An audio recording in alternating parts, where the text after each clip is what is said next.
کہ چونکہ سب یہ کہہ رہے تھے تو ایسی ہی گفتگو جنرل باجوہ نے بھی پاکستان تحریک انصاف کو کی اور اسمبلی ہاؤس کے کافی دیر بعد ٹوٹی. اور جب اسمبلی ٹوٹی تو پرویز الہی صاحب کے بارے میں سب کو معلوم ہے کہ وہ نہیں چاہتے تھے کہ یہ اسمبلی توڑی جائے اور وہ پی ٹی آئی کے اندر کچھ عناصر کو اس بات کا مورد الزام ٹھہراتے تھے کہ ان کی وجہ سے خان صاحب نے یہ اسمبلی توڑی. فواد چودھری صاحب خاص طور پہ ان سے پرویز الہی صاحب نے بڑا کھل کے گلہ کیا کہ اگر یہ نہ ہوتے تو شاید اسمبلیاں نہ ٹوٹتی.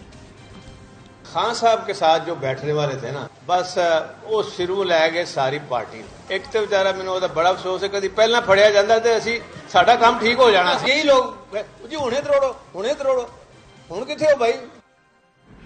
بہرحال بعد میں پرویز الہی صاحب نے جو ہے وہ اس پہ معذرت کر لی تھی فواد چودھری صاحب کیونکہ وہ اس وقت جیل میں تھے.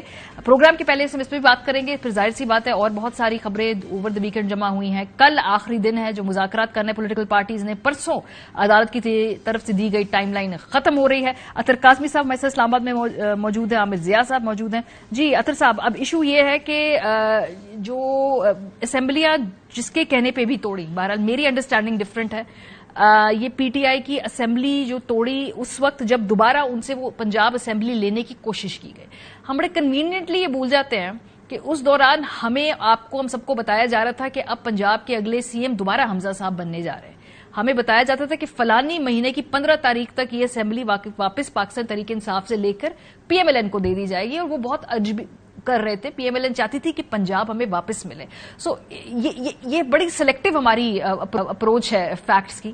بہرحال پی ٹی آئی کا فرض ہے کہ جی وہ اس کا دفاع کرے, لیکن میں نے اپنا ٹیک بتا دیا کیونکہ میں نے جو انٹرویو کیا مجھے سے یہ سینس آئی کہ یہ وہ کہنا چاہ رہے ہیں. دیکھیں اسی طرح جس طرح کی ہیڈ لائنز میں دیکھ رہا تھا ٹو بی آنےسٹ یہ تو وہ بات ہوگی میری خبر میری مرضی. کوئی بھی شخص اس کو سنے تو کانٹیکسٹ بالکل واضح ہے. کیا تھا, ان کو پتا تھا کہ پرویز الہی صاحب اسمبلی نہیں توڑنے دیں گے. یہی چیز جنرل باجوہ صاحب بھی غالباً ان کا بھی یہی تھا کہ وہ سمجھتے تھے کہ پرویز الہی صاحب نہیں توڑنے دیں گے. پھر یہ ساری موزز کی عادت مسلسل کہتی رہی کہ آپ اسمبلیاں توڑیں. تو یہ تو بالکل واضح ہے کہ اسمبلیاں جو توڑنا تھا وہ ایک سیاسی حکمت عملی تھی. اور جنرل باجوہ صاحب تو اس وقت ریٹائر ہوئے ان کو کتنا عرصہ ہو چکا تھا جب خان صاحب نے اسمبلیاں توڑی. وہ تو ویسے ہی جا چکے تھے, وہ تو آؤٹ آف اس وقت کوشچن تھے یا ان کا تو وہاں پہ اس وقت سوال ہی نہیں تھا. تو میرے خیال میں بالکل واضح تھا کہ خان صاحب ان کے جو پلانز ہیں, جس طرح آپ نے ذکر کیا کہ یہ حمزہ کو لانا چاہتے تھے, وہاں پہ اپنی حکومت بنانا چاہتے تھے, اس لیے کہ نواز شریف صاحب کی جو واپسی ہے نا وہ پنجاب میں حکومت کے ساتھ مشروط تھی. جب تک پنجاب کے اندر اس قسم کا کوئی نظام نہ آتا تو میاں صاحب کے لیے واپس آنا ناممکن ہو جاتا. اور دوسرا یہ جو گلہ کرتے ہیں نا دوسرے ہی سانس میں 63A ری رائٹ کر دیا کہ جی ووٹ کاؤنٹ نہیں ہوں گے اور ڈسکوالیفائی بھی ہو جائیں گے. ووٹ بھی کاؤنٹ ہوئے, حمزہ صاحب وزیر اعلیٰ بھی بنے, بعد میں جب ڈسکوالیفیکیشن ہوئی تو انتخابات میں جا کے وہ ہارے.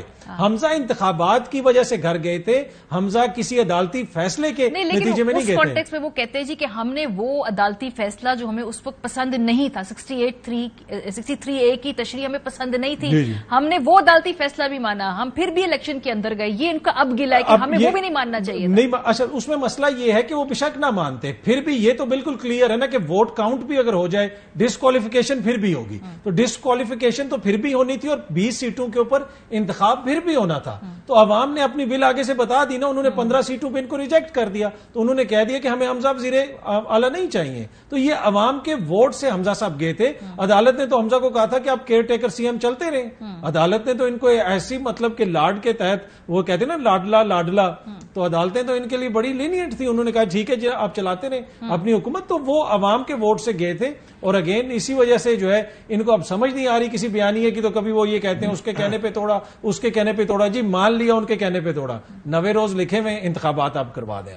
یہ جو آگے بڑھنے کی ایک رستہ تھا, جو پوچھا میں نے عمران خان صاحب سے کہ بھئی اب سب کچھ چونکہ نظام پھنسا ہوا ہے, اب پی ٹی آئی کہتی ہے کہ عدالتی فیصلہ آئین کی روشنی میں چلیں, کہتا ہے کہ بھئی 14 مئی کو الیکشن ہونے ہیں, لیکن کبھی دور تک کوئی آثار نظر نہیں آ رہے. اور چونکہ الیکشن ایسے ہونے ہیں کہ جن کو ماننا بھی ضروری ہے, ان کی لیجٹمیسی بھی ضروری ہے, اور تمام پولیٹیکل جو سٹیک ہولڈرز ہیں ان کو لے کر ہی آگے کا حل نکلا جانا چاہیے. تو وہ حل کیا ہوگا؟ کیا الیکشن جولائی میں کیے جا سکتے ہیں؟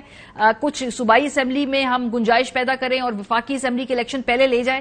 اس پہ پی ٹی آئی کا پالیسی بیان پہلی مرتبہ جو دیا ہے پی ٹی آئی کے سربراہ نے, ذرا وہ سنیے. میرا مینڈیٹ تھا شاہ محمود قریشی کو. شاہ محمود قریشی سے کوئی ابھی تک رابطہ نہیں کیا. یہ صرف اور صرف ڈیلیئنگ ٹیکٹکس کر رہے ہیں. اگر یہ ہمیں کوئی پروپوزل دیتے ہیں جس کو سپریم کورٹ انڈورس کرے گا, ایسی پروپوزل ہو کہ جوائنٹ الیکشن ہو جائیں اور فوری ہو. جون جولائی میں کیا؟ ہاں, جولائی میں ہو سکتے ہیں. عامر صاحب, یہ جولائی کی الیکشن کی بڑی دلچسپ اس لیے تاریخ ہے کیونکہ یہ سراج الحق صاحب کی یہ تجویز تھی. سپریم کورٹ میں وہ گئے تو سپریم کورٹ نے بھی کہا کہ اس کی قانونی گنجائش نکالی جائے گی اگر سب سٹیک ہولڈرز ایک صفحے پہ ہوں, تمام سیاسی پارٹی اس پہ اگری کریں. اور پی ٹی آئی کہتی ہے جی کہ ہم اس پہ ماننے کو تیار ہے, لیکن آبویسلی ہر کسی کا مسٹرسٹ ہے نا. پی ٹی آئی پہ حکومت کو ٹرسٹ نہیں ہے اور بڑے اہم جو فیصلہ ساز ہیں ان کو بھی ٹرسٹ نہیں ہے. پی ٹی آئی کا باقیوں کے اوپر ٹرسٹ نہیں ہے, تو ٹرسٹ تو کسی کا بھی کسی پہ نہیں ہے. اب تو حکومت کو سپریم کورٹ پہ ٹرسٹ نہیں ہے. یہ بالکل یہ ٹرسٹ ڈیفیسٹ ہے, یہ بہت خوفناک ہو گیا ہے. اچھا, دلچسپ بات یہ ہے ماریا کہ عمران خان جو ہے وہ اسٹریٹ بیٹ سے کھیل رہے ہیں, وہ کھیلوں کے جو اصول ہوتے ہیں اس کے مطابق کھیل رہے ہیں. یہاں پر یار لوگوں نے پچ کھود دی ہے, اور پچ اس طرح سے کھود دی ہے کہ جو اصول جس کے تحت وہ کرنا چاہتے تھے, مطلب ہے کہ دنیا بھر میں ہوتا ہے کہ آپ جب اگر اسمبلی توڑتے ہیں تو کوئی گناہ کبیرہ یا گناہ صغیرہ نہیں ہوتا. وہ ایک لیجٹیمیٹ ایک کہتے ہیں نا ٹیکٹکس ہوتی ہیں. جب بھی معاملات پھنس جاتے ہیں سیاسی معاملات تو لوگ فریش مینڈیٹ کی طرف جاتے ہیں اور جانا چاہیے. تو عمران خان نے خود سوچا, ان کو الہام ہوا, انہوں نے کسی کے مریم نواز صاحبہ کے مشورے پہ توڑی, باجوہ صاحب کے مشورے پہ توڑی, بالکل ایک الگ سی بات ہے, اس کی کوئی اہمیت نہیں ہے. بات یہ کہ اسمبلی نظام پھنسا ہوا تھا, انہوں نے ان کے مطلب سادہ دماغ نے سوچا کہ جی اگر 65% نشستوں پہ الیکشن کال ہو جائے یہ تو is as good as national election. اور اگر فرض کریں ان کو لگ رہا تھا کہ اگر یہ قومی اسمبلی کے بھی انتخابات ساتھ ہو جاتے ہیں اچھا, اگر نہیں بھی ہوتے تب بھی ان کو ایڈوانٹیج ہوگا کہ 2 صوبوں کے اندر ان کو امید تھی کہ ہم جیت جائیں گے. تو عمران خان نے پاکستان کے آئین و قانون کے مطابق کوئی ایسی حرکت نہیں کی جس پر ان کو شرمندہ ہونا پڑے یا جو ان پہ الزام لگے. ٹھیک ہے نا. جب یہاں پر مطلب ان چیزوں کو افسانہ بنایا جا رہا ہے کہ جن کا جو نون ایشوز ہوتے ہیں, اصل ایشو یہ ہے کہ بھائی آپ جو ہیں وہ جو آئین کہتا ہے کہ not later than 90 days, اس پر آپ انتخابات کے لیے تیار ہیں یا نہیں ہیں. آپ چاہتے ہیں کہ کے پی اور پنجاب کے لوگوں کا حق نمائندگی ہو, یا جو نام نہاد کیئر ٹیکر گورنمنٹس ہیں جن کا دورانیہ مکمل ہو گیا یا ہو جائے گا وہی چلاتے رہیں. تو یہ ایک بہت بڑا سوال ہے. پھر یہ بھی ایک سوال ہے کہ کیسی قومی اسمبلی جس کے اندر بہت ساری نشستیں خالی پڑی ہیں, وہ قانون سازی بھی کر رہی ہے, وہاں پہ ایک پاکٹ یونین بھی ہے, یعنی کہ پاکٹ اپوزیشن بھی ہے. تو معاملہ جو ہے ہمارا جو پورا نظام ہے, جو الیکٹڈ نظام ہے, یہ وقت لوگ اس کی لیجیٹیمیسی کو کوسچن کر رہے ہیں. اب یہ ظاہر ہے کیونکہ اس وقت زماں و مکان جو ہے وہ پی ڈی ایم کے ساتھ ہیں تو وہ اپنی مرضی چلا رہے ہیں. لیکن اگر آپ دیکھیں کہ لافلی کانسٹیٹیوشنلی عمران خان جو ہے, یہ تو ایک بہت ہی عجیب و غریب بحث ہے نا کہ جی ویڈیو لیک ہو گئی, باجوہ صاحب نے مشورہ دے دیا, ججز کے خاندان والوں کی ویڈیو لیک کر دی, تو تمام نان ایشوز ہیں. اور یہ میں سمجھتا ہوں فٹ نوٹ آف ہسٹری میں ان کا ذکر ہوگا. جو براڈر پکچر ہے وہ یہ ہے کہ بھائی اس ملک کے لوگوں سے انتخابات یہ منتخب کرنے کا حق چھینا جا رہا ہے اور وکٹ کھود دی گئی ہے, اور اس کے اندر جو ہے کوئی آئین کی نام پر آئین شکنی ہو رہی ہے اور قانون کے نام پہ قانون شکنی ہو رہی ہے. لیکن عامر صاحب, اگر باجوہ صاحب کے مشورے پہ پی ٹی آئی نے اسمبلیاں توڑی ہیں تو پھر ایک فرق پڑتا ہے, کانٹیکس پھر اس کا بدل جائے گا. اس کا مطلب یہ ہے کہ وہ جو پھر پی ایم ایل این کے گلے شکوے ہیں کہ ہمارے لیے لیول پلینگ فیلڈ نہیں ہے, ان کی ابھی بھی سہولت کاری کی جا رہی تھی, ان کی مدد کی جا رہی تھی, پھر یہ ساری ڈیبیٹ اس طرف بھی جائے گی کہ کیا جو عمران خان صاحب اپنے آپ کو, اس لیے وہ یہ امپورٹنٹ ہے کہ جاننا کہ کیا انہوں نے ان کے مشورے پہ اسمبلیاں توڑی ہیں یا نہیں توڑی. میری اس انٹرویو سے انٹرپریٹیشن ہے کہ نہیں. جس طرح آپ نے ایکسپلین کیا اس کے لگے ایک ہوتا ہے نا کہ آؤٹ آف کانٹیکس آپ کسی کو سیاق و سباق کے نکال کر جملہ دکھا دیں تو سمجھ میں آ جاتا ہے. آپ نے تو واضح کر دیا.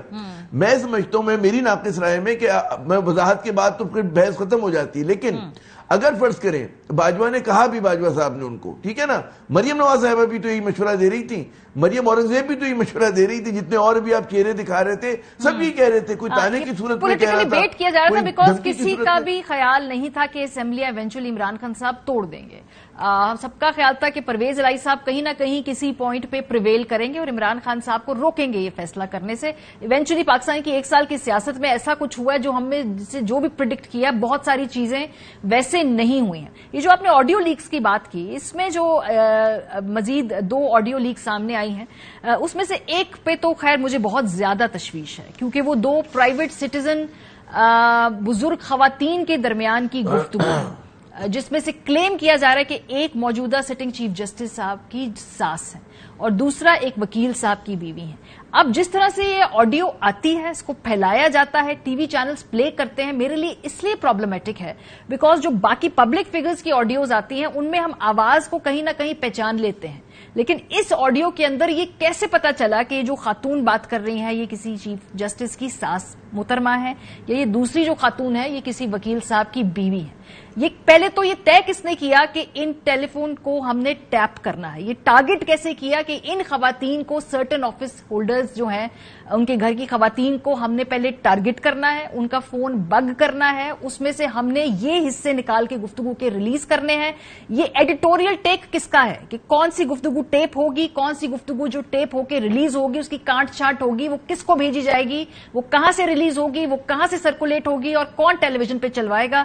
یہ بڑی پرابلمٹک بات ہے. جو دوسری آڈیو ہے ظاہر سی بات ہے ثاقب نثار صاحب کا اس میں ذکر ہے، ان کی آواز ہم پھر بھی چلیں اگر وہ کہتے ہیں یہ میری نہیں ہے، یہ توڑی جوڑی گئی ہے، لیکن یہ جو خواتین کی آڈیو ہے یہ بڑی ہی سٹرینج بات ہے کہ کیا کسی نے یہ ویریفائی کیا؟ حکومت نے اس پہ پریس کانفرنس کر دی کہ رانا ثناء اللہ ان کو کے پاس کوئی اس کا آڈٹ ہوا ہوا ہے، کوئی فورینزک ہوا ہے؟ جن چینلز نے اس کو آگے چلایا کیا ان کو یہ بھرپور طریقے سے یقین تھا کہ یہ آڈیو جو ہے موجودہ سٹنگ جج کی ساس کی بھی ہے؟ سو یہ جو آڈیو ہے یہ میری سمجھ میں نہیں آئی. اطہر صاحب باقیوں کو چلے میں پھر بھی بینیفٹ آف ڈاؤٹ دے دوں کہ بھئی جانی پہچانی شخصیات ہیں. میرے لیے دو خواتین جن کی عمر تقریباً ان میں سے ایک کی 80 سال سے اوپر، ان کا ٹیلی فون ٹیپ کرنا جسٹ بیکاز اپیرنٹلی وہ کسی ایسے شخص سے ریلیٹڈ ہیں جو موجودہ پولیٹیکل ٹرموائل کے اندر ایک اہم سٹیک ہولڈر ہے، یہ کہاں سے رکے گا سلسلہ جا کے؟ پھر دیکھیں یہ ہم سب کو سوچنے کی ضرورت ہے. یہ صرف چیف جسٹس صاحب کے خاندان کو نہیں، اگر چیف جسٹس صاحب کی ساس کی آڈیو ریکارڈ ہو رہی ہے تو جو دیگر معزز جج صاحبان ہیں کیا ان کے خاندان کی ریکارڈ نہیں ہو رہی؟ خالی جج صاحبان کی پھر ہوگی، پھر تو سب کی ہو رہی ہوگی. پھر تو سب خیال کریں کہ آپ کے گھر کی خواتین کی ہو رہی ہوگی. اور یہ بڑا امپورٹنٹ پوائنٹ ہے کہ کس نے کہا اور اس کو بطور گاسپل ٹروتھ پیش کیا جا رہا ہے، بطور ایک آرگیومنٹ کے پیش کیا جا رہا ہے. یہ دیکھیں ساس، اس پہ مریم نواز صاحبہ بھی ٹویٹ کر رہی ہیں، اس کے اوپر سینئر صحافی بھی ٹویٹس کر رہے ہیں، مریم بی بی ان کو ٹویٹ کر رہی ہیں. باقاعدہ یہ یقین دلایا جا رہا ہے کہ یہ ان کی ساس کی آڈیو ہے. کس طرح پتا چلا کہ جی آپ کو یہ ساس کی آڈیو؟ دوسری بات یہ ہے کہ جو اس حکومت کا بیانیہ ہے نا یہ بڑا پرابلمٹک ہے. ہم جس طرح آپ نے کہا کہ ہم کس طرح مان لیں کہ باجوہ صاحب کے کہنے کے اوپر انہوں نے اسمبلیاں توڑی، ٹھیک ہے، یہ اگر یہ مان لیا جائے تو یہ یقیناً ایک چیز ایسی ہوگی جس میں کہا جائے گا کہ جناب یہ پھر خان صاحب نے آئین کے لیے نہیں، جناب انہوں نے باجوہ صاحب کے کہنے پہ کیا. لیکن اس حکومت کا جو بیانیہ ہے وہ یہ دیکھیں، یہ 5 ججز کو اندر دیکھتے ہیں، باہر آ کے آپ کو اور مجھے بتاتے ہیں کہ اندر تو 7 ججز نے فیصلہ سنایا. یہ وہ حکومت ہے جس میں زرداری صاحب کے فرزند نے 1 سال کے اندر آدھے سے زیادہ دنیا گھوم لی بطور وزیر، اور زرداری صاحب نے کل ہمیں بتایا ہم تو اس حکومت کے ہم تو حکومت میں نہیں ہے. تو ان کی کسی بھی بات کو آپ کتنا سیریس لے سکتے ہیں وہ آپ کو ان کے آرگیومنٹ سے پتا چلے گا. لیکن ان کی یہ ڈیسپریشن ہے کہ یہ اس طرح کی آڈیوز، اب جس طرح ثاقب نثار صاحب کی بھی جو آڈیو ہے اس میں کون سی ایسی چیز ہے؟ ایک سابق جج ایک وکیل کے ساتھ قانونی معاملات کے اوپر مشاورت کر رہا ہے. اس طرح کے 4 ججز جو ہیں وہ روز رات کو ٹی وی پہ بیٹھ کے اپنی اپنی رائے کا اظہار کر رہے ہوتے ہیں. گفتگو میں چلے وہ تو بات ٹھیک ہے کہ آپ جو بھی آپ کر رہے ہیں، اصل میں جو یہ آڈیوز جس سیکوینس میں، جس طریقے سے اور جس شخصیات کی ریلیز کی جا رہی ہے، آئی تھنک وہ پوری ایک ٹریل بنانے کی کوشش کر رہے ہیں کہ کس طرح جو موجودہ فیصلہ ساز ہیں ان کا تعلق بنتا ہے ماضی کے فیصلہ سازوں سے اور کس طرح سے مشاورت ہو رہی ہے. تو وہ جو انہوں نے پوری ایک ٹریل بنائی ہے نا، یہ بڑی ابھی سلیکشن جو ہے یہ بڑی انٹرسٹنگ ہے. تو میرا خیال یہ ہے کہ جو اسٹریٹجکلی جس طرح یہ کنٹروورشل بنانے کی کوشش ہے، اس لیے کہ ان کے پاس وے آؤٹ کوئی نہیں ہے. آئین کے اندر سامنے لکھا ہوا ہے عدالت ان کے خلاف کوئی فیصلہ نہیں دے رہی. یہ تو عدالت کے خلاف جس طریقے سے دشنام ترازی باقاعدہ سینئر حکومتی شخصیات جو لینگویج استعمال کر رہی ہیں، کیا وہ آپ نے آج تک ماضی میں کبھی دیکھا جو ویڈیوز ہماری نظر سے گزری؟ لیکن اس کے باوجود عدالت ریسٹرینٹ کا مظاہرہ کر رہی ہے کیونکہ یہاں پہ معاملہ جو ہے نا وہ مفاد عامہ کا ہے، پبلک انٹرسٹ کا ہے، الیکشن کا معاملہ ہے. یہ اس سے توجہ ہٹانے کے لیے انہوں نے یہ ساری گیم شروع کی ہوئی ہے. یہ بڑی انٹرسٹنگ بات ہے جو آصف زرداری صاحب والے آپ نے ذکر کی، کیونکہ میں نے اس پہ بات کرنی تھی. آصف زرداری صاحب نے جی کل کہا کہ پیپلز پارٹی موجودہ حکومت کی اتحادی ہے. اور جب ہماری حکومت آئے گی تو ہم لوگوں کو ماضی کی طرح روزگار فراہم کریں گے. یعنی بڑا انٹرسٹنگ ہے کہ موجودہ حکومت کے وہ اتحادی ہیں, اس حکومت کا اس طرح سے وہ حصہ نہیں ہے, مجبوری کے تحت حکومت کا حصہ بنے. آئندہ حکومت پیپلز پارٹی بنائے گی اور بلاول بھٹو وزیر اعظم ہوں گے. یہ ایسی دلچسپ حکومت ہے جس میں ایک اتحادی آصف علی زرداری صاحب کی پیپلز پارٹی وہ کتنی وزارتیں لے کے بیٹھی, ذرا آپ کو کوئکلی دکھاتے ہیں. پاکستان پیپلز پارٹی کے پاس اس وقت وزارت خارجہ ہے, وزارت کامرس ہے, انڈسٹریز ہے, صحت ہے, سوشل ویلفیئر, ماحولیاتی تبدیلی, بین الصوبائی رابطہ جیسی اہم وزارتیں ہیں, لیکن پھر بھی یہ حکومت میں نہیں ہیں. یہ کیسی حکومت ہے جہاں پہ پیپلز پارٹی کا عام اتحادی کہتے ہیں کہ ہم اس حکومت میں کا بھرپور طریقے سے حصہ نہیں ہے, جہاں پہ شہباز صاحب کی جو نیس ہیں مریم نواز صاحبہ وہ کہتی ہیں کہ جو ہماری حکومت کا یہ نہیں ہے, یہ نواز شریف صاحب آئیں گے تب یہ تمام معاملات ٹھیک ہوں گے. حکومت میں سب بھی ہیں لیکن نیریٹو پرابلم اتنا بڑا ہے عامر صاحب کہ اس سے سب ڈسٹنس بھی کر رہے ہیں. ڈز اٹ ورک کہ حکومت میں ہو کے بھی آپ یہ نیریٹو بنائے کہ حکومت ہماری نہیں ہے؟ مریم بی بی نے کوشش کی اپنے نواز شریف صاحب کی ذات کو شہباز صاحب کی ذات سے علیحدہ کرنے کی. اب آصف علی زرداری صاحب بھی مور اور لیس یہی کہہ رہے ہیں کہ حکومت ہماری نہیں, جب بلاول وزیر اعظم ہوگا تب بھرپور حکومت ہماری ہو. اچھا ایک فرق ہے, مریم نواز صاحبہ ڈسٹنس کریں بھی تب بھی وہ ڈسٹنس نہیں کر سکتی, کیونکہ لوگ جو کہتے ہیں یہ نون لیگ کی حکومت سمجھی جاتی ہے, اور تنقید کا زیادہ تر جو ملبہ گر رہا ہے وہ نون لیگ پر, شہباز شریف صاحب پہ, نواز شریف صاحب پہ, یا یوں کہہ لیں کہ پورے شریف خاندان پہ. کیونکہ جب سمدھی جو ہیں وہ وزیر خزانہ ہوں, تمام مصائب کی لوگ جو جڑ کہتے ہیں کہ جی مس مینج کی اکانومی, ان کو بلیم کرتے ہیں, تو یہ سمجھ میں آ جاتا ہے. اچھا پیپلز پارٹی ایک کہتے ہیں نا کہ وہ ایک ڈینائل کا جو ان کا موڈ ہے, وہ اس کو وہ کہتے ہیں نا کہ کم از کم سندھ کی حد تک جو ان کا کانسٹیٹوئنسی ہے وہ ٹھیک ہے, ہمیں پتا ہے کہ حکومت کا حصہ ہے, اس کے اندر کوئی اس کی بات نہیں, لیکن وہ اپنے آپ کو پھر بھی انہوں نے ڈسٹنس رکھا ہوا ہے, اور جو کچھ ملبہ گر رہا ہے وہ نون لیگ پہ گر رہا ہے, یہ آپ بالکل واضح ہو جائیں. تو اگر یہ ٹیکٹفلی زرداری صاحب یہ بات کہہ رہے ہیں تو اس میں ایک طرح سے مطلب ہے ان کا ایک وہ کہتے ہیں نا کہ ان کو پتا ہے کہ ان کا سندھ مضبوط ہے, ساؤتھ پنجاب میں ان کا تھوڑا بہت جو بھی وہ جاگیرداروں کو ملا کر کچھ بڑے لوگوں کو الیکٹیبلز کو ملا کے سیٹ لے سکتے ہیں, بلوچستان میں یہ کر سکتے ہیں, تو انہوں نے اپنے آپ کو بڑا اچھا پلیس کیا ہوا ہے. لیکن ظاہر ہے ہم اور آپ تو بالکل یہ سوال کریں گے کہ آپ جو ہیں اس حکومت کو یہ نہیں کہہ سکتے کہ آپ اس کا حصہ نہیں ہے. اگر ہماری اجازت ہے, دیکھیں جو ویڈیو والی بات ہوئی ہے, ویڈیو ایک تو میرا سب سے بڑا پرابلم, سب سے بڑا آڈیو والی جو بات ہوئی ہے, اصل میں ویڈیو بہت دیکھتا ہوں تو اس کا مجھے ہمیشہ ویڈیو زبان پہ چڑھ جاتا ہے. تو میں عرض یہ کر رہا تھا کہ آڈیو کا جو ہے نا اس کا سب سے بڑا پرابلم ہے کہ ریکارڈ کون کر رہے ہیں, اور یہ کس کی اجازت سے, مطلب ہے پرائیویٹ سٹیزن. اب جو ہم صحافی ہیں, لوگ اپنے گھروں میں کیا کیا باتیں کرتے ہیں, جب دوست ایک دوسرے سے بات کرتے ہیں, گالم گلوچ بھی کرتے ہیں, لطیفے بھی سناتے ہیں, غصے کا بھی اظہار کرتے ہیں, تو اگر مطلب ہے کہ سب کس طرح کی ریکارڈنگز آنے لگے, اور پھر دوسری بات ہے کہ چلیں آپ نے ریکارڈ کر لیا, کیا قانون میں کچھ کی حیثیت ہے؟ کوئی نہیں ہے. ہمیں پتہ ہے کہ پیس آف ایویڈنس جو ہے آپ اس کو استعمال نہیں کر سکتے, عدالت پہلے کہہ چکی ہے. تو پھر حکومت کیوں ان چیزوں پہ سنجیدہ ہوتی ہے؟ ابھی تو مطالبہ یہ ہونا چاہیے کہ جناب اس طرح کی ریکارڈنگز جو کر رہے ہیں, کون کر رہے ہیں, کس کی اجازت سے کر رہے ہیں, کون وہ مطلب ہے وہ ذہن کیا ہے کہ جو خواتین کی مطلب ہے لوگ پرائیویٹ سٹیزنز گھریلو خواتین, آفیشلز کو بھی کیوں کر رہے ہیں آپ, آفیشلز کو بھی کیوں کر رہے ہیں, پبلک فگرز کو بھی کیوں کر رہے ہیں؟ اور اگر کر رہے ہیں آپ, فرض کریں اسٹیٹ انٹرسٹ میں کوئی کر رہا ہے, تو پھر آپ اس کا کام بھی کہ آپ اس کو ریلیز کر دیں. مطلب ہے آپ کر کیا رہے ہیں, کس طرح کا آپریشن ہو رہا ہے؟ تو یہ بڑی پریشانی کی بات ہے, امبیرسمنٹ کی بات ہے, اور مطلب اخلاقی گراوٹ کی بات ہے. ایک بات ہے کہ حکومت بہت ڈسپریشن کا شکار ہے. جب بھی عمران خان پہ انہیں کوئی کیس نہیں مل رہا, کبھی طلاق کا کیس لے کر آتے ہیں, کبھی ان کی مبینہ بیٹی کا کیس لے کر آتے ہیں, کبھی وہ فلاں چیز لے کر آتے ہیں, کبھی جیسے آپ کے پروگرام سے انٹرویو کو انہوں نے ایک ٹکڑا نکالا, اس کو انہوں نے پروپیگنڈے کے لیے استعمال کیا.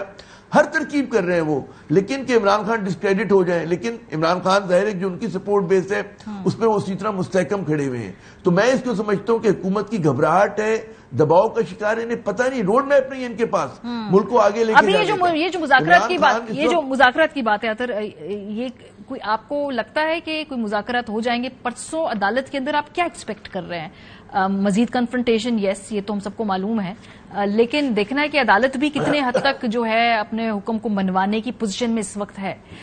یہ وہ حالات نہیں ہے کہ عدالت کہے گی تو یوسف رضا گیلانی صاحب گھر چلے جائیں گے یا شہباز صاحب اب گھر چلے جائیں گے. دیکھیں پہلی بات یہ ہے کہ چیزیں ان سے مینج نہیں ہو پا رہی. یہ عدالت کو پریشر ڈالنے کی کوشش کر رہے ہیں اور مسلسل کوشش کر رہے ہیں. اگر یہ سمجھتے کہ ہم عدالت کے کہنے پہ گھر نہیں جائیں گے تو یہ نہج پہ چیزیں نہ لے کے آتے. یہ جو آڈیوز آ رہی ہیں, جو بیانیاں بنانے کی کوشش کی جا رہی ہے کہ عدالت پیچھے ہٹ جائے, عدالت اپنے سٹانس سے پیچھے ہٹ جائے, لیکن یہاں پہ ایشو یہ ہے کہ عدالت آپ کس طرح کہہ دے کہ انتخابات مت کرواؤ, جو آئین کے اندر لکھا ہوا ہے اس کے اوپر عمل درآمد نہ کرو, اس کو چھوڑ دو سب کچھ. تو یہ ایشو ہے کہ عدالت کا جب حکم آئے گا تو عمل درآمد تو ہوگا. ان کو بھی بڑے اچھے طریقے سے پتا ہے. دوسری بات یہ ہے کہ یہ آج کل کے دور میں نے دیکھیں جس قسم کا یہ بیانیاں بنانے کی کوشش کر رہے ہیں, یہ عوام کے شعور کی توہین کر رہے ہیں کہ جناب یہ ہمارے ساتھ ظلم ہو گیا, یہ ہمارے ساتھ زیادتی ہوگی. اگر آپ اسی کے اندر دیکھ لیں, یہ جو عدالت کے اندر کیس چل رہا ہے, کسی حکومت کے, ان کی جو حکومت ہے ان کے خلاف کسی قسم کا کوئی ایکشن نہیں لیا گیا. اور بلاول نے اس دن عید سے پہلے قوم کو کیا بتایا کہ 90 روز کے اوپر تو ہم ابھی بھی قائم ہیں, 90 روز پہ ہم ابھی بھی قائم ہیں. کہتے سیاست, یہ ہے سیاست. یہ عوام کے شعور کی توہین ہے. آپ ان کی ڈس ریسپیکٹ کر رہے ہیں. ایک تو پہلے آپ ان کو ووٹ کاک نہیں دے رہے, پھر آپ ان کو سمجھتے ہیں کہ وہ اتنے نائیو ہیں کہ آپ اس طرح کا بیانیاں بنائیں گے. اب بلیغ الرحمان صاحب یا محترم جو سمدھی ہیں مولانا کے, وہ کس کے کہنے پہ ڈیٹ نہیں دے رہے تھے. ٹھیک بات ہے. چلے مجھے اب یہاں پہ ایک بریک لینی ہوگی. بہت شکریہ حضرات کا. آگے بڑھیں گے. آئی ایم ایف کی جو اسٹاف لیول معاہدہ ہے کیا وہ مکمل اس دفعہ ہونے جا رہا ہے؟ اسحاق ڈار صاحب نے کلیم کیا ہے کہ تمام شرائط پوری ہو گئی ہیں. بات کریں گے اس پہ. بریک کے بعد شہباز رانا ہمارے ساتھ ہوں گے. Welcome back. شرائط تو پوری ہو گئی ہیں لیکن آئی ایم ایف ابھی تک ہمیں پیسے دے نہیں رہا. بہرحال وزیر خزانہ صاحب جو اس دفعہ سٹاف لیول معاہدے کے لیے بھرپور طریقے سے پر امید ہیں, وہ کہتے ہیں کہ پاکستان کی جانب سے آئی ایم ایف کے ساتھ جو ہے سٹاف لیول معاہدے کی تمام شرائط پوری ہو گئی ہیں. سعودی عرب کی جانب سے پاکستان کو $2 ارب فراہم کرنے کی تصدیق کر دی گئی ہے. متحدہ عرب امارات نے $1 ارب فراہم کرنے کی تصدیق کر دی ہے. امید ہے کہ آئی ایم ایف جلد سٹاف لیول معاہدہ کر کے ایگزیکٹو بورڈ سے منظور بھی کرائے گا. سو یہ جو معاملہ کافی عرصے سے تذبذب کا شکار تھا, وہ یہ وجہ تھی کہ جو ہمارے دوست ممالک ہیں ان کی طرف سے جو فائنانس تھا اس کے فلو کے حوالے سے کوئی کلیئرٹی نہیں تھی. اسحاق ڈار صاحب کہتے ہیں کہ اب وہ کلیئرٹی آ گئی ہے. یہ پیسہ دوست ممالک ہمیں بھیجنے والے ہیں. اس سے پہلے کئی مرتبہ, ایک سے زیادہ بلکہ بہت بے تحاشا آدھے درجن مرتبہ اسحاق ڈار صاحب آن ریکارڈ کہہ چکے ہیں کہ چونکہ شرائط پوری ہو گئی تو بس یہ معاہدہ آج ہوا تو کل ہوا, سٹاف لیول پہ سارا اگریمنٹ آج نہیں تو شاید اس مہینے کے آخر تک ہوا. سو بار بار یہ اسحاق ڈار صاحب کلیم کرتے رہے. ذرا سنیے. جی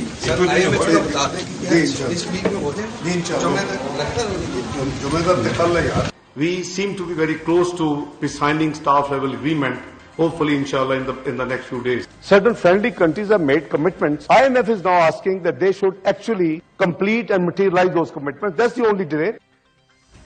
سو بہرحال اب وہ کہتے ہیں کہ ڈیلے اس میں نہیں ہوگا. شہباز رانا صاحب ہمارے معاشرت ہمارے ساتھ موجود ہے. بہت شکریہ رانا صاحب. اب تو کوئی رکاوٹ نہیں ہے چونکہ اسحاق ڈار صاحب کہہ رہے ہیں کہ یہ جو پیسے آنے کی کلیئرٹی ہمیں چاہیے تھی سعودی عرب سے اور متحدہ عرب امارات سے, اب وہ مل گئی ہے. کیا ہم قریب ہیں ایک سٹاف لیول معاہدے کے آئی ایم ایف کے ساتھ؟ جی بسم اللہ الرحمن الرحیم. مجھے نہیں پتا کہ ہم قریب ہیں یا دور ہیں. 10 فروری 2023 کو بھی ہمیں یہی کہا گیا تھا کہ بس اب چند دنوں کی بات ہے. سوال یہ ہے کہ جو بھی کلیمز وزارت خزانہ کی طرف سے کیے جاتے ہیں یا حکومت کی طرف سے کیے جاتے ہیں کہ ہم نے آئی ایم ایف کی تمام شرائط جو ہیں وہ پوری کر دی ہیں, کیا کبھی آئی ایم ایف نے کہا کہ پاکستان نے تمام شرائط پوری کر دی ہیں؟ پہلے تو یہ دیکھ لیں کہ آؤٹ اسٹینڈنگ ایشوز ہے کیا. 3-4 بڑے ایشوز تھے, وہ تو فروری میں سیٹل ہو گئے تھے, جس میں بجلی کی قیمتوں میں اضافہ, گیس کی قیمتوں میں اضافہ, روپے کی قدر میں مزید کمی اور اس قسم کی کچھ اور جو شرائط تھی منی بجٹ, وہ ہم نے پورا کر دیا. اس کے بعد 3 چیزیں میرے خیال میں ابھی بھی باقی ہیں. یہ کب کمپلیٹ ہوتی ہیں میں اس کے بارے میں کچھ نہیں کہہ سکتا. وہ کون سی چیزیں ہیں؟ نمبر 1 اینڈ فورموسٹ, جو کرنٹ آپ کا جو ایکسٹرنل فائنینسنگ گیپ ہے, جو پاکستان کو اضافی قرضے چاہیے اس سال دیوالیہ ہونے سے بچنے کے لیے, باوجود اس کے آئی ایم ایف کا پروگرام ریوائو بھی ہو جاتا ہے, وہ کم از کم $6 ارب. وہ جو $6 ارب ہے اس میں ابھی تک ہمارے پاس جو نون کمٹمنٹس ہیں $2 ارب سعودی عرب کا آپ نے فرمایا, $1 ارب متحدہ عرب امارات کا, یہ ہو گیا $3 ارب. باقی $3 ارب کی طرح اس کا ابھی تک کوئی پتہ نہیں ہے. جب تک وہ $3 ارب نہیں آتا تو ایکسٹرنل فائنینسنگ گیپ جو ہے وہ برج نہیں ہوتا. اس میں ایک سہولت شاید پاکستان کو مل جائے, جو پاکستان کوشش کر رہا ہے کہ آئی ایم ایف جو کہہ رہا ہے کہ $6 بلین آپ ارینج کریں, اس میں باقی 3 کی بھی اس میں ان کی شرط یہ ہے کہ جو بائی لیٹرل آپ تین کر رہے ہیں جو سعودی عرب اور یو اے والا ہے، اس کے ساتھ آپ $1 ارب کم از کم کمرشل بینک سے بھی لے، فورن کمرشل بینک سے. یہ حکومت پاکستان کو بتایا ہوا ہے کہ ہم نے فورن کمرشل بینک سے قرضے لینے اور لے لیں گے. آئی ایم ایف کا یہ ماننا ہے کہ پاکستان یہ قرضے اس لیے نہیں لے سکتا کہ پاکستان کی جو کریڈٹ ریٹنگ ہے وہ بہت کم ہے. تو جب ہم کلیم کرتے ہیں as a government of Pakistan کہ ہم لے سکتے ہیں تو کریں اپنے کلیم کو پروف کرو. صحیح. سو شہباز، ایک تو آپ نے کہا فائنینسنگ گیپ کا سب سے بڑا ایشو ہے، پھر 2 اور ایشوز ہیں، وہ کون سے ہیں؟ دیکھیے دوسرا جو ایشو ہے، اب ہم کہتے کچھ ہیں اور کرتے کچھ ہیں، یہ جو ہمارا ایک سلسلہ چل پڑا ہے. ایک دوسرا ایشو بڑا بن گیا ہے جو پیٹرول کے اوپر سبسڈی کا حکومت کا ایک انہوں نے باقاعدہ اس کی اناؤنسمنٹ آ چکی ہے کہ 50 روپے فی لیٹر جو ہے تیل مہنگا کیا جائے گا 800 cc گاڑیوں سے اوپر والوں کے لیے، اور اس کو پھر سبسڈی کے طور پر دیا جائے گا موٹر سائیکلسٹ کے لیے اور جن گاڑیاں 800 cc سے کم ہیں. اس کے بعد جب 2 ہفتے پہلے آئی ایم ایف کے ساتھ میٹنگ ہوتی ہے اسحاق ڈار صاحب کی، تو اس میں آئی ایم ایف کو جو میرے ذرائع بتا رہے ڈار صاحب نے ایشور کیا تھا کہ اب ہم نے یہ اسکیم ڈراپ کر دی ہے. آپ نے دیکھا کہ پچھلے ہفتے خبر کی تھی کہ ایک طرف تو آئی ایم ایف کو ایشورنس دے دی، دوسری طرف سے پیٹرولیم ڈویژن نے ای سی سی کی منظوری کے لیے اقتصادی رابطہ کمیٹی جو کابینہ کی ایک باڈی ہے اس کی منظوری کے لیے ایک سمری وہ سرکولیٹ کر دیتے ہیں جی کہ ہم یہ پیٹرول سبسڈی جو ہے وہ ہم دینا چاہ رہے ہیں، اور ایک بہت بڑا تضاد ہے. تیسری چیز دیکھیے انٹرسٹ ریٹ کے اوپر جو میرے ذرائع بتا رہے ہیں، ہمیں جو اوریجنل ڈیمانڈ تھی کہ آپ نے تقریباً 6 سے 7% شرح سود میں اضافہ کرنا ہے کیونکہ پاکستان میں مہنگائی میں بہت زیادہ اضافہ ہوتا ہے. یہ ان کی پالیسی ہے، اس سے میں ڈس ایگری کرتا ہوں کہ آپ کس حد تک کنٹرول کر سکتا ہے یا نہیں، بٹ انٹرسٹ ریٹ بھی شاید ایک ایشو آؤٹ اسٹینڈنگ ہے، ہو سکتا ہے بہت پریسنگ ایشو نہ ہو بٹ تو شہباز صاحب، جب میں بات کرتی ہوں حکومتی جو کیمپ کے لوگوں سے، وہ کہتے ہیں کہ I M F is being unbelievably hard this time around. وہ ان کا یہ کہنا ہے کہ چونکہ اس سے پہلے بھی ہم نے ڈیل کیا ہوا ہے، گفتگو کی ہوئی ہے، اب اس وقت جو فورن پالیسی ہے، جو اس وقت عالمی طاقت ہے، جو نئی ری الائنمنٹ ہو رہی ہے، اس تمام کانٹیکسٹ میں جو شرائط وہ رکھ رہے ہیں اور جس طریقے سے سختی سے جسے کہتے ہیں نا جکڑا ہوا ہے، یہ بڑی انپریسیڈنٹڈ ہے. اس سے پہلے انہوں نے دیکھا نہیں ہے. بہت زیادہ سختی اور ناجائز سختی بھی کر رہا ہے آئی ایم ایف کئی جگہوں پہ. دیکھیے اس کی میں بڑی ایک سادہ سی مثال دیتا ہوں. بچہ بہت نالائق ہے اور لیکن بچے کا جو باپ ہے وہ پرنسپل کا دوست ہے، تو وہ باپ جو پرنسپل کو کہتا ہے کہ اس دفعہ ٹیچر سے گریس مارکس مجھے دلوا دو، اگلی دفعہ میرا جو بچہ ہے وہ محنت کرے گا. جو ہم نے 2013 سے 16 کا آئی ایم ایف کا پروگرام کیا تھا وہ پاکستان اس لیے پروگرام کر گیا تھا کہ اس وقت امریکہ کو پاکستان کی ضرورت تھی اور ہم نے وہ جو بنیادی شرائط تھی وہ بھی ہم نے پوری نہیں کی تھا، ہمیں وہ ویورز ملتے رہے. آج پھر وہ پرنسپل جو والد صاحب ہے وہ پرنسپل کے پاس جاتے ہیں کہ مجھے گریس مارکس دلوا دو، وہ مل اس لیے نہیں رہے کہ اب پرنسپل کو ہماری ضرورت نہیں ہے اس وقت، کل ہو مجھے نہیں پتا. پرابلم اب یہاں پہ یہ ہو گیا کہ ہم نے اپنا کام ٹھیک نہیں کیا اور ہمیں ماضی میں عادتیں پڑی ہوئی ہیں کہ ہم اپنے جو پولیٹیکل ٹولز ہیں وہ یوز کرتے ہیں، فورن پالیسی کو یوز کرتے ہیں اور اکنامک ایشوز کے اوپر ہم ریلیکسیشن لیتے ہیں. اور یہ صرف پاکستان ہی نہیں، بہت سارے اور بھی ایسے ہوتا رہا. یوکرین کے کیس میں آپ دیکھ لیں یہ ہوتا رہا دنیا میں. مسئلہ اب یہ ہے کہ جو انٹرنیشنل پالیٹکس ہو گئی ہے اور جو چائنا کنٹینمنٹ پالیسی آ گئی ہے اس کے بعد آئی ایم ایف آپ سے صرف وہی کہہ رہا ہے کہ آپ نے جو خود معاہدے کے اوپر دستخط کیے ہوئے ہیں آپ اس کے اوپر عمل درآمد کریں. ہم ان کہہ رہے ہیں گول پوسٹ چینج کر رہے ہیں، وہ گول پوسٹ چینج نہیں کر رہے. جب ہم نے حکومت پاکستان نے پی ڈی ایم کی حکومت نے جون 2022 میں اس چیز پہ ایگری کر لیا تھا کہ اس مالی سال میں جو ابھی چل رہا ہے اور جون میں ختم ہوگا، جون 2023 میں گردشی قرضے میں 75 ارب روپے سے اضافہ زیادہ نہیں ہوگا.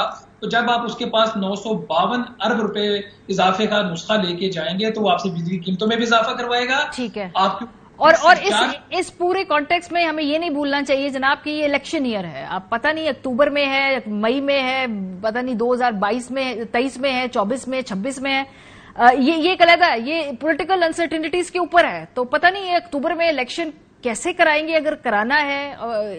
Does this make sense to you? کیا پولیٹیکل انسٹیبلٹی سے بھی اس کا تعلق ہے یا یہ اس کا کوئی لینا دینا نہیں ہے؟ وہ کہتے ہیں جو اس وقت حکومت وقت ہے ہم اسی سے بات کریں گے، وہی ہماری شرائط امپلیمنٹ کروائے، دیکھتے الیکشن ہوتا ہے کون آتا ہے کون جاتا ہے. دیکھیے بات یہ ہے کہ اگر الیکشن اکتوبر میں ہو رہے ہیں انڈر دا کانسٹیٹیوشن جو نیشنل اسمبلی ہے اس کی مدت تو 12 یا 13 اگست کو پوری ہو رہی ہے، تو اکتوبر میں آپ کے الیکشن بنتے ہیں. اگر نارمل کنٹری اور نارمل سسٹمز ورک کر رہے ہیں، نارملی جو اسٹیٹ آرگنز ہیں وہ اپنا کام کر رہے ہوں تو یہ تو کوئی بڑی بات ہی نہیں ہے. دنیا میں بہت سارے ایسے ممالک ہیں جو آئی ایم ایف کے پروگرام میں ہوں گے، ان کا یہ ختم ہونے والا ہوگا پروگرام، یہ چلنے والا ہوگا. تو وہ تو اس کے تو پرابلمز نہیں ہوتے. پرابلم اور نہ ہی جو IMF کا چارٹر ہے وہ اس چیز سے IMF کو منع کرتا ہے کہ وہ کیئر ٹیکرز کے ساتھ بات نہیں کر سکتے. بلکہ میرے خود ہم جرنلسٹ ملے تھے جب آپ کو یاد ہوگا کہ جب PTI کی ابھی حکومت تھی اور کیئر ٹیکرز کی بات چلنا شروع ہو گئی تھی تو ہم نے IMF کی کنٹری ہیڈ ہے یہاں پہ ٹیریسا جو ہے ایسٹر پیریز جو ہے, ایسٹر پیریز سے ہم نے پوچھا کہ جی آپ اگر کیئر ٹیکر گورنمنٹ آتی ہے تو آپ کا اس کے اوپر کیا موقف ہے. تو انہوں نے ہمیں اس وقت کہا کہ ہمیں تو کوئی پرابلم نہیں, ہم تو کس کے ساتھ بھی نیگوشیٹ کر سکتے ہیں. ہاں اس میں ہوتا یہ ہے جب اس قسم کے سرکمسٹانسز ہوتے ہیں جو پولیٹیکل پارٹیز ہوتی ہیں جو پوٹینشلی گورنمنٹ بنا سکتی ہیں, PMLN ہوگی, PTI ہوگی, پاکستان پیپلز پارٹی ہوگی, تو ان کے ساتھ IMF کے لوگ رابطے میں ہوتے ہیں. اور وہ اگر کوئی بھی نظام چلانا چاہے تو وہ اس کو اگر سمجھے وہ پولیٹیکل پارٹیز, وہ کیئر ٹیکر گورنمنٹ یا گورنمنٹ آف دا ڈے جو بھی ہے, اگر وہ یہ سمجھتے ہیں کہ IMF کی ضرورت ہے تو IMF کو انڈورس کر سکتے ہیں. پاکستان ایک کنٹری ہے جہاں سسٹمز کو روک کر, چاہے ہم جوڈیشل بھی کوئی اتنا اچھا کام نہیں کر رہا پاکستان میں, آپ کو پتا ہے باقی بھی جو اسٹیٹ آرگن ہے وہ کام ٹھیک نہیں کر رہے, ہم ایک آبجیکٹو حاصل کرنے کے لیے 10 آبجیکٹیوز کو کمپرومائز اور جاتے جاتے IMF ڈیل ڈیریل بھی کر جاتے ہیں اکراس دا بورڈ. کسی ایک جماعت کے اوپر یہ نہیں ہے, یہ جاتے ہوئے PMLN پچھلے بھی ٹرینور میں کر کے گئی, PTI کر کے گئی, دو نہیں مانتے. بہت شکریہ. شہباز رانا صاحب ہمارے ساتھ موجود تھے, ہم دے رہے تھے, کہتے تھے ابھی بھی $3 ارب کی جو فائنینسنگ گیپ ہے اس حوالے سے کلیئرٹی نہیں ہے. یہ ساکھدار صاحب خود کلیم کر رہے ہیں, IMF نے ابھی تک ایسا کوئی کلیم نہیں کیا ہے کہ تمام شرائط پوری ہو گئی ہیں. بہرحال دیکھتے ہیں, ساکھدار صاحب کہہ رہے ہیں کہ اب یہ معاہدہ جلد ہونے جا رہا ہے. بریک پہ جائیں گے, واپس آئیں گے. PDM حکومت الیکشن تو نہیں کروانا چاہتی لیکن سپریم کورٹ کا آرڈر موجود ہے, کیا اسٹریٹجی ہے, کس حد تک جانے کو تیار ہے, بریک کے بعد پہ بات ہوگی. ہمارے ساتھ رہیے. Welcome back. 27 تاریخ کو سپریم کورٹ کی طرف سے دی گئی اگلی جو ڈیٹ ہے, سیاسی جماعتوں نے اس وقت تک ساتھ بیٹھ کر مل کر کوئی نہ کوئی ایک آگے بڑھنے کی اسٹریٹجی کے حوالے سے عدالت کو آگاہ کرنا ہے. اب وہ کیا ہوگی؟ کیا الیکشن کی ڈیٹ کے لیے تمام حکومت کے جماعتوں کے ساتھ ساتھ PTI بھی کوئی کنسنسس ڈیٹ لا پائے گی؟ کیا حکومت مزید کنفرنٹیشن بڑھانا چاہتی ہے موجودہ عدالت کے ساتھ, سپریم کورٹ کے ساتھ؟ اسٹریٹجی پیپلز پارٹی کی کیا ہے, PMLN کدھر کھڑی ہے, PMLN کے اندر کیا خود یکسوئی ہے یا نہیں ہے؟ ان سارے سوالات کا ہم جواب لیں گے. نعیم اشرف بٹ صاحب, ہیڈ آف انویسٹیگیٹو سیل ہمارے ساتھ موجود ہے. بہت شکریہ نعیم صاحب, آج آپ نے ایک اسٹوری بریک بھی کی. ذرا اس کو پارٹی کے حوالے سے لے کر چلتے ہیں. سب سے پہلے پیپلز پارٹی کی بات کرتے ہیں. وہ نون لیگ کو راضی کرنا چاہتی ہے لیکن نون لیگ کنونسڈ نہیں ہے. کیا سوچ رہی ہے PDM کی جو مختلف جماعتیں ہیں اس وقت؟ جی ماریا, وہ پیپلز پارٹی پہلے راضی کرنا چاہتی تھی مسلم لیگ نون کو, لیکن اب مسلم لیگ نون جو ہے وہ پیپلز پارٹی کو راضی کرنا چاہتی ہے, جو میاں صاحب اور مولانا فضل الرحمان کا سٹانس ہے جو کہ سیدھا ٹکراؤ کی طرف جا رہا ہے. اور وہ جو کہ میاں صاحب کا ایک رہا ہے ہمیشہ, وہ جب کھڑے ہو جاتے ہیں اور لڑائی کے موڈ میں رہتے ہیں, اب بھی وہ لڑائی کے موڈ میں ہیں. اور اب پیپلز پارٹی کو وہ شاید مسلم لیگ نون امتحان میں ڈالنا چاہتی ہے. پہلے پیپلز پارٹی نے کوشش کر کے دیکھ لی ہے. مولانا فضل الرحمان بھی جو اڑے تھے وہ 100% انہیں میاں صاحب کی سپورٹ تھی. اب تو مریم نواز اور جاوید لطیف یہ سب کھل کر سامنے آ گئے. شہباز شریف ہیں وہ ہمیشہ کی طرح ابھی بھی وہ چاہ رہے ہیں, اور سعد رفیق ایاز صادق جو ہیں وہ انہی کے کہنے پہ کوشش کر رہے ہیں کہ بات چیت ہو جائے. لیکن ابھی تک کوئی بریک تھرو, کوئی ایسی چیز ان میں نہیں آ رہی, کیونکہ ایک بات کلیئر ہے PDM اور سب کی کہ جی اکتوبر سے پہلے الیکشنز جو ہیں وہ ہمیں قبول نہیں, جیسا کہ جولائی کا جماعت اسلامی یا مختلف لوگ کہتے ہیں. ٹھیک ہے, تو یہ ان کو کسی طرح قبول نہیں ہے. اور خان صاحب کو بھی یہ پتا ہے کہ کچھ جو تبدیلیاں آپ کو پتا ہے سپتمبر میں ہونی ہیں, اس سے پہلے وہ بھی چاہتے ہیں کہ یہ کچھ ایسا ہو جائے, کوئی ڈیٹ یا کوئی ایسی چیز انہیں ضرور مل جائے اور بات اکتوبر تک نہ جائے, کیونکہ کچھ یہ بھی شکوک و شبہات ہیں کہ پتہ نہیں اکتوبر میں بھی ہونے ہیں کہ نہیں. اور یہ PDM کے کچھ لوگوں کی یہ رائے بھی ہے, آج ہم نے پوچھا تو کچھ لوگوں کی یہ رائے ہے کہ انہیں اکتوبر میں بھی لگتا ہے کہ یہ مشکل ہے. لیکن پیپلز پارٹی اس میں بڑی کلیئر ہے, اور پیپلز پارٹی کا یہ اندر کی بات آپ کو بتا رہا ہوں کہ یہ جو مذاکرات میں پیپلز پارٹی پڑی ہے وہ اسی لیے پڑی ہے کہ انہیں دال میں کالا PDM میں نظر آ رہا تھا کہ کہیں یہ الیکشنز جو ہیں وہ اکتوبر سے بھی آگے کہیں نہ لینے کی. لیکن یہ جو انتہائی قدم کی بات کر رہے ہیں, کیا ہوگا انتہائی قدم جو ہے کہ کیا یہ تو ایک ہے کہ آبویسلی عدالت ایک آرڈر جاری کرے, اس کو نہ مانے, وہ وزیر اعظم صاحب کو طلب کر, یہ میں انتہائی قدم کے حوالے سے بات کر رہی ہوں نا, یہی انتہائی قدم ہو سکتا ہے. وہ پیش نہ ہو, کابینہ پیش نہ ہو, اگر کوئی آرڈر آتا ہے اس کو نہ مانا جائے,